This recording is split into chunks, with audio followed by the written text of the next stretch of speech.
Have you ever been writing something, composing something, just generally creating something, and then realised that what you were creating is actually rather close to home? Like you were in some way telling the story of your life. That's certainly something that the new Doctor Who composer Segun Akinola knows a lot about. With the new series starting this weekend, everyone is asking, what is Jodie Whittaker going to be like as the first female Doctor? What's Chris Chibnall going to be like as the new showrunner? And what is the new sound of Doctor Who going to be at the helm of Segun Akinola? According to the man himself, we may have to wait a week until we hear the new arrangement of the Doctor Who theme, but we may not. We may hear a glimpse of it in the credits, and we'll certainly hear his general idea of the sound of Doctor Who going forward. But who is Segun Akinola? You're watching Ranger on Screen, and this is his story.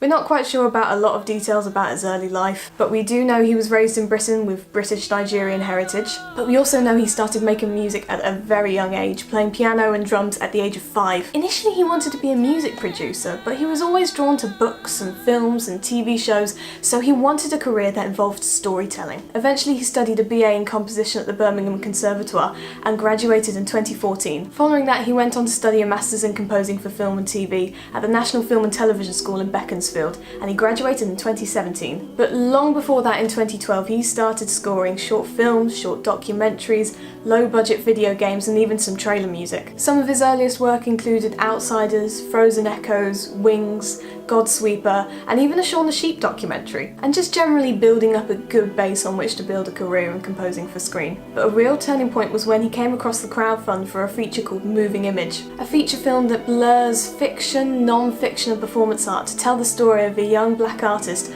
returning to her home in Brixton and having to deal with gentrification. Akinola was convinced that he had to score it, and he was so incredibly passionate about it, he even reached out on Twitter, which is something he said himself he doesn't usually do, but when you're so passionate about it, sometimes you've just got to find any way to be involved in something. And that ended up being his debut feature score. And the film itself got quite a bit of attention from various news outlets and got selected for some pretty big film festivals. In 2015 and 2016 he scored a couple of episodes for the documentary series Panorama, and in 2016 as well he was chosen to score the BBC documentary Black and British: A Forgotten History, presented by historian David Olusoga. His experience in documentary scoring and his background made him the perfect choice for this. And it's also when I first came across his work, I was struck by just how at times chilling and at times joyful the score for this was.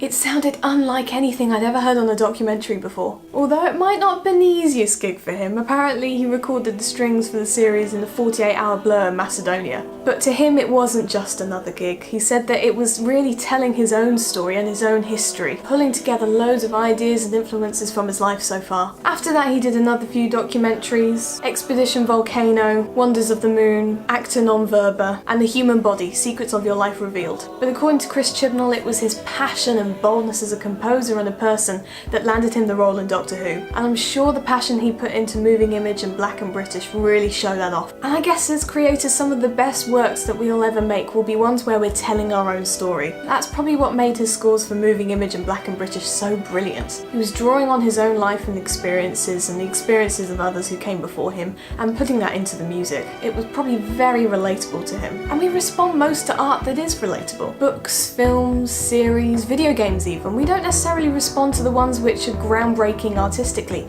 but to the ones which are just really relatable. Although of course many of them are also artistically groundbreaking. Sometimes in life we're the only ones, or one of the very few, who can really give a deep, nuanced, accurate and well-expressed representation of the story, whether it be fictional or non-fictional.